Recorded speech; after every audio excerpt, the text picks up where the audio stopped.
بسم اللہ الرحمن الرحیم۔ رسول اللہ صلی اللہ علیہ وسلم نے ارشاد فرمایا، 7 آدمی ایسے ہیں جو اللہ کے عرش کے سائے میں ہوں گے قیامت کے دن، جس دن اتنی گرمی ہوگی کہ سورج بالکل قریب ہوگا اور اس کے سائے کے علاوہ کوئی سائے نہیں ہوگا، کوئی مدد نہیں کرے گا، نفسا نفسی کا عالم ہوگا، نبیوں کو اپنی اپنی پڑی ہوگی، کوئی کسی کو نہیں پوچھے گا۔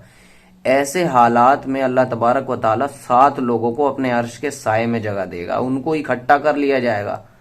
کون ہیں وہ 7 لوگ؟ ان کو پہچاننا، ان جیسا بننا، اللہ تبارک و تعالیٰ ہم سب کو ان میں شامل کر لے۔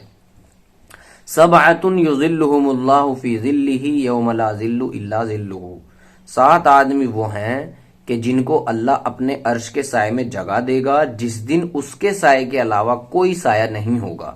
الامام العادل، وہ عادل بادشاہ جو عدل سے اور انصاف سے کام لے۔ یہاں پر سب سے پہلے تو مراد وہ عادل بادشاہ ہے جو اسلامی خلافت کا بادشاہ ہو، امیر المؤمنین ہو۔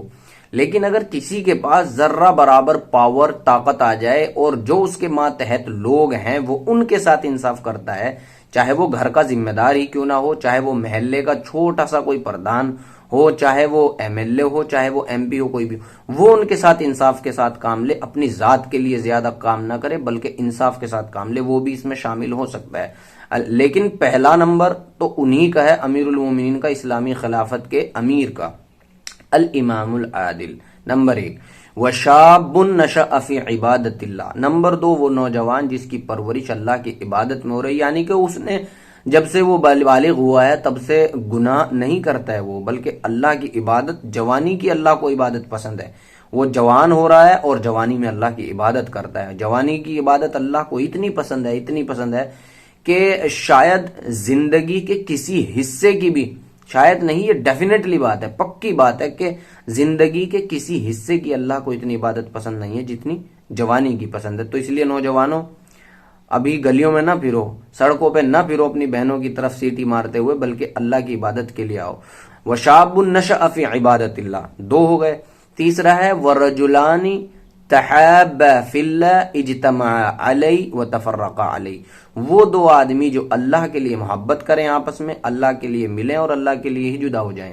یہاں پر شیطان ہماری نیت خراب کرتا ہے، ہماری کسی سے بھی ملاقات ہوتی ہے، پہلا خیال دل میں یہ آتا ہے کہ یار مجھے اس سے فائدہ ہو جائے گا، یار میں اس سے فلاں کام کرا لوں گا، یار میں اس کی گاڑی مانگ لوں گا، یار یہ میرا وہاں بچے کو کام پہ لگوا دے گا، یار یہ میرا وہ کام کرا دے گا، یہ کرا دے گا، یہ نیت آ جاتی ہے دل میں۔ یہ کام بعد میں بھی ہو سکتے ہیں لیکن پہلی نیت ہمیں کرنی ہے اللہ۔ یہ تو ہوں گے جب ہماری ملاقات ہو گئی، دوستی ہو گئی، تو دوستی میں یا ملاقات میں سب کچھ ہوتا ہے، لیکن شیطان ہماری نیتیں خراب کرتا ہے۔ چوتھا آدمی وہ ہے وَرَجُلٌ قَلْبُهُ مُعَلَّقٌ فِي الْمَسَاجِدِ، جس کا دل مسجد میں اٹکا رہتا ہو، یعنی نماز پڑھ لی پھر بھی سوچتا ہے یار اب عصر بھی پڑھوں گا، پتہ نہیں کب آئے گی، یا جلدی سے ٹائم ہو جائے، یا وہ اپنے کام میں لگا ہوا ہے لیکن دھیان اس کا پھر بھی یہ ہے کہ ظہر آئے گی، وہ اپنے کام میں مشغول ہے، اپنے کام سے گاڑی چلا رہا ہے، اپنے کام سے اپنی دکان چلا رہا ہے، اپنے کام سے اپنی ٹھیلی چلا رہا ہے، اپنے کام سے سب کچھ کر رہا ہے، لیکن دماغ میں ہے ظہر آئے گی، انشاءاللہ پڑھوں گا اور بس اذان ہو جائے میں چلا جاؤں گا۔ یہ ہے وہ بندہ، ورجل قلبہ معلق فی المساجد۔ 5واں، ورجل طلبته امرأة ذات منصب وجمال فقال انی اخاف اللہ، کوئی صاحب حیثیت عورت، حسن والی بھی ہو، جمال والی بھی ہو، پیسے والی بھی ہو، اپنی طرف زنا کرنے کے لیے بلائے اور یہ کہہ دے فقال انی اخاف اللہ، مجھے اللہ کا ڈر ہے، مجھے تیرے ساتھ زنا نہیں کرنا ہے۔ آج یہ تو حدیث کے الفاظ ہیں، آج عالم یہ ہے کوئی بدصورت بھی ہو، بنا پیسے والی بھی ہو، ذرا سے اشارہ کرے چل بھائی، ذرا سے۔ ہمارے نوجوان کہاں جا رہے ہیں؟ ہمارے نوجوانوں کو یہ چاہیے حلال کی طرف آئیں، زنا کو مشکل بنائیں، نکاح کو آسان بنائیں۔ بہت سارے شادی شدہ جن کو میں پرسنلی جانتا ہوں شادی شدہ ہیں لیکن پھر بھی دوسری عورتوں کے ساتھ ان کے تعلقات ہیں اور دوسری عورتوں کے ساتھ ان کے افیئرز ہیں، ان کو ڈیٹ کرتے ہیں، نعوذ باللہ ان کے ساتھ زنا کرتے ہیں، اللہ ہماری حفاظت فرمائے۔ جناب میں سچ کہہ رہا ہوں، زنا کی سزا اسلام کے اندر اتنی بھیانک ہے، وہ بھی شادی شدہ کے لیے۔ ہر بار زنا کرتے ہوئے یہ سوچیں کہ اللہ تبارک و تعالیٰ نے سزا کتنی خطرناک رکھی ہے اس کی۔ سچ بتا رہا ہوں، اگر شادی شدہ بندہ پھنس جائے اسلامی شریعت میں زنا کرتا ہوا اور وہ ثابت ہو جائے کوئی رعایت نہیں ہے، بس حکم یہ ہے کہ اس کو پتھر مار مار کر کے ختم کر دیا جائے، پتھر مار مار کے، اتنی بڑی سزا ہے۔ اور ہم تو بڑی آسانی سے منہ چھپا کر کے، منہ ڈھک کر کے، رات کے اندھیرے میں، اللہ تو جانتا ہے کر ہی لیتے ہیں، نعوذ باللہ۔ زنا کے قریب تمہیں عورتیں کر رہی ہیں، بیویاں بھی کر رہی ہیں، بیوی کو پسند نہیں ہے کہ یہ دوسری بیوی لے آئے، اور مرد کا دل چاہتا ہے وہ دوسری بھی کرے، تیسری بھی کرے، کیونکہ یہ فطرت اللہ نے رکھی ہے دل کے اندر کہ اس کا دوسری تیسری چوتھی کرنے کا من کرتا ہے۔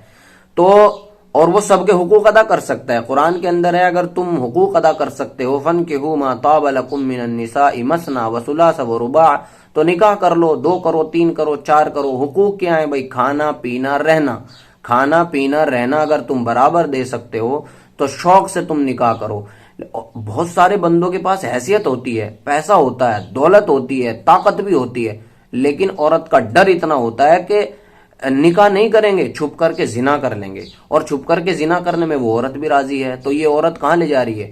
یہ عورت لے جا رہی ہے اپنے شوہر کو اور خود کو دوزخ میں، اور عورت ہی عورت کی دشمن ہو رہی ہے۔ اگر یہ نکاح کر لیتا، میں نے ابھی 2 دن پہلے ایک مضمون پڑھا تھا، اگر وقت ملا میں اس کو لکھ کر کے آپ کے سامنے پڑھوں گا، خدا کی قسم آنکھوں سے آنسو آ گئے۔ اس میں یہی تھا کہ عورت کی دشمن ہے، اور اسی کی وجہ سے آج گھر عورتوں کی اس وجہ سے برباد ہیں۔ ایک عورت کا اچھے خاوند سے، اچھے مرد سے شادی ہو گئی، اب یہ چاہتی ہے کہ یہ چاہے باہر منہ کالا کرے، زنا کرے، بس مجھے رکھے، میرے علاوہ کسی کو نہ رکھے، یعنی کہ وہ قبضہ کرنا چاہتی ہے اس پہ، اور وہ قبضہ کر لیتی ہے اور مرد اس کے قبضے میں آ جاتے ہیں۔ مرد بھی اتنا ڈرتا ہے کہ عورت کی بات مان کر نکاح تو کرتا نہیں ہے اور باہر جاتا ہے زنا کرنے، یعنی کہ وہ عورت کو ناراض نہیں کرنا چاہتا بلکہ اللہ کو ناراض، عورت کو ناراض نہیں کرنا چاہتا، اللہ کو ناراض کر لیتا ہے۔ عورت کو ناراض کرنا اسے پسند نہیں ہے، اللہ کو ناراض کرنا اس کو پسند ہے۔ چھپ چھپ کر کے زنا کرتے ہیں، اور زنا کی سزا بھی میں نے بتائی، اور کتنی بڑی خطرناک، اللہ کے عرش کے سائے میں تو کیا، بس پتہ نہیں کہیں بھی جگہ نہیں ملے گی، اور سیدھا اللہ تبارک و تعالیٰ، اللہ حفاظت کرے، جہنم میں ٹھوکے گا۔ تو پانچواں شخص وہ ہے، چھٹا شخص وہ ہے جو چھپا کر کے صدقہ کرے۔ وَالرَّجُلٌ تَصَدَّقَ بِصَدَقَةٍ إِخْفَاهَا حَتَّى لَا تَعْلَمْ يَمِينُهُ مَا تُنْفِقُ شِمَالُهُ، اتنا چھپا کر کے صدقہ کرے، اس ہاتھ سے دیتا ہے، اس کو پتہ نہیں لگتا۔ حالانکہ دکھا کر دینا جائز ہے اسلام میں، دکھانے کا مطلب یہ ہے دل میں دکھانے کی نیت نہ ہو۔ اعلانیہ الَّذِينَ يُنْفِقُونَ بِاللَّيْلِ وَالنَّهَارِ سِرًّا وَعَلَانِيَةً فَلَهُمْ أَجْرُهُمْ عِنْدَ رَبِّهِمْ، اللہ نے قرآن میں 3 پارے میں پہلے پاؤ پر یہ کہا ہے کہ جو لوگ اللہ کی راہ میں دن میں رات میں چھپا کر اور اعلانیہ طور پر صدقہ کرتے ہیں، اللہ کے پاس ان کا اجر ہے۔ تو دکھا کر یعنی کہ اعلانیہ طور پر جائز ہے، لیکن شیطان ہمارے عمل کو برباد کرتا ہے نیتیں خراب کر کے۔ وہ نیت دل میں ایک دم ڈال دے گا تاکہ بھائی تیری شہرت ہو جائے، لوگ تجھے اچھا کہیں، ارے بھائی صاحب تیری تو ماشاءاللہ ہو جائے گی سب جگہ، اور فوٹو کھینچنے والے ہوتے ہیں۔ تو اس طریقے سے جائز نہیں ہے۔ ہاں اگر دل صحیح ہو، نیت صحیح ہو، اور دل کے حال بھائی اللہ جانتا ہے، ہم دوسروں کی زبان بند کرنے کے لیے تو کہہ دیتے ہیں تو میرے دل میں جھانک رہا ہے، لیکن حقیقت بات یہ ہوتی ہے کہ پہلے نمبر پہ شیطان دل پہ وار کرتا ہے، تمہیں بھی پتا ہوتا ہے کہ یار میری نیت یہاں غلط تھی۔ یہ الگ بات ہے کہ نیت صحیح کرنے میں وہی بندے کا عمل دخل ہے جو بندہ کر رہا ہے، تو اس لیے اپنے دل کو، اپنے نیتوں کو پہلے نمبر پہ صحیح کریں۔ بزرگان دین نے یہ کہا ہے کہ تصوف اور بزرگی اس چیز کا نام ہے کہ اپنے ہر عمل میں بس نیت صحیح کر لو، اللہ کی رضا کی، اللہ کی خوشنودی کی، اور اللہ کو راضی کرنے کی نیت کر لو، بس یہ تصوف ہے، یہ بزرگی ہے، اس سے بڑی بزرگی کوئی نہیں ہے۔ اچھا نیت جو ہے وہ صرف نیک اعمال میں کام کرتی ہے، گناہ میں نہیں۔ کوئی بندہ جو ہے چوری کرے اس نیت سے کہ میں صدقہ کروں گا، نیت کام نہیں کرے گی۔ کوئی بندہ کچھ اور کام ایسا گناہ کا کرے بعد میں جو ہے ثواب کا کر لوں گا، تو بہت سے بندے کہتے ہیں جی میری نیت ہے داڑھی رکھنے کی، لیکن ابھی نہیں رکھ رہا ہوں، نیت تو ہے نا، تو ایسی نیت کام نہیں کرے گی، ٹھیک ہے۔ اور 7واں شخص ہے وَالرَّجُلٌ ذَكَرَ اللَّهَ خَالِيًا فَفَاضَتْ عَيْنَاهُ، کہ بندہ اللہ کی عبادت کر رہا ہے اور اللہ کے ڈر سے اس کے آنسو آ جائیں۔ آنسو کہاں ہیں بھائی؟ آنسو تو خشک ہو گئے ہیں، آنسو تو سوکھ گئے ہیں آنکھوں سے، اور اللہ کی خلقت کو، اللہ کی مخلوق کو، اللہ کی بنائی ہوئی زمین و آسمان کو، پہاڑوں کو، سمندروں کو، آسمان کو، اتنی بڑی کائنات کو اللہ کی اس کائنات کے بارے میں سوچے، اللہ کے انعامات کو یاد کرے، اللہ نے ہمیں کیا نہیں دیا، سب کچھ دیا، پھر بھی ہم اتنے گناہ کرتے ہیں۔ اپنے گناہوں کو تنہائی میں بیٹھ کر کے بندہ یاد کر لے اور اس کی آنکھوں سے آنسو جاری ہو جائیں، اللہ کہتا ہے کہ یہ میرے عرش کے سائے میں ہوگا۔ لیکن نہیں، ہمیں آنسو دنیاوی نقصانات کے، ہمیں آنسو آتے ہیں ہمارا بچہ نافرمان ہے، ہمیں آنسو آتے ہیں جی فلاں جگہ اتنا گھاٹا ہو گیا، اجی میری بچی پریشان ہے، اجی فلاں ہے، اجی میرا فلاں، دنیا کے نقصانات دیکھ دیکھ کر کے آنسو آتے ہیں۔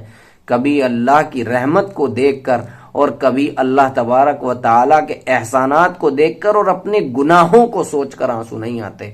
اللہ ہم سب کے آنسو بس اسی وجہ سے نکالے، آنسو تو خشک ہو گئے، آنسوؤں سے اللہ کو بڑا پیار ہے۔ جہنم کی آگ کو اللہ 2 آنسوؤں سے بجھا سکتا ہے، لیکن یہ کب آئیں گے؟ جب بندہ تنہائی میں عبادت کرے یا سوچے بیٹھ کر کے۔ ہماری تو ماشاءاللہ عبادتیں بھی ایسی ہوتی ہیں، عبادت کر رہے ہیں، دماغ جو ہے ہمارا ہماری دکان میں ہے، عبادت کر رہے ہیں، دماغ ہمارا گھر میں ہے، عبادت کر رہے ہیں، دماغ ہمارا جو ہے ہمارے بچوں میں ہے، عبادت کر رہے ہیں، نمازیں پڑھ رہے ہیں، اور جو ہے بیوی کے خیال آ رہے ہیں، اس کی لڑائی یاد آ رہی ہے، اس کے فلاں کام یاد آ رہے ہیں، فلاں وہاں جانا ہے۔ تو یہ شیطان ہماری عبادتوں کا ناس اور بیڑا غرق کر رہا ہے۔ اگر ہم اپنی عبادتیں یا ہماری تھوڑی سی بھی تنہائی ایسی ہو کہ جس میں ہم اللہ کے بارے میں سوچیں، اللہ کی نعمتوں کے بارے میں سوچیں، اور پھر اپنے گناہوں کے بارے میں سوچیں، اور پھر ہمارے آنسو آ جائیں، تو سمجھ لو بیڑا پار ہے۔ بس یہی حدیث آپ تک پہنچانی تھی۔ دعا کریں اللہ تبارک و تعالی مجھے بھی جو ہے عمل کی توفیق دے اور ہم سب کو بھی عمل کی توفیق عطا فرمائے، آمین وما علینا الا البلاغ۔ یہ 7 آدمی بڑے امپورٹنٹ ہیں، ان کو یاد کر لیں اور ان جیسا بننے کی کوشش کریں اور دعا کریں، اللہ تبارک و تعالی ہمیں ان میں شامل فرما لے، آمین وما علینا الا البلاغ۔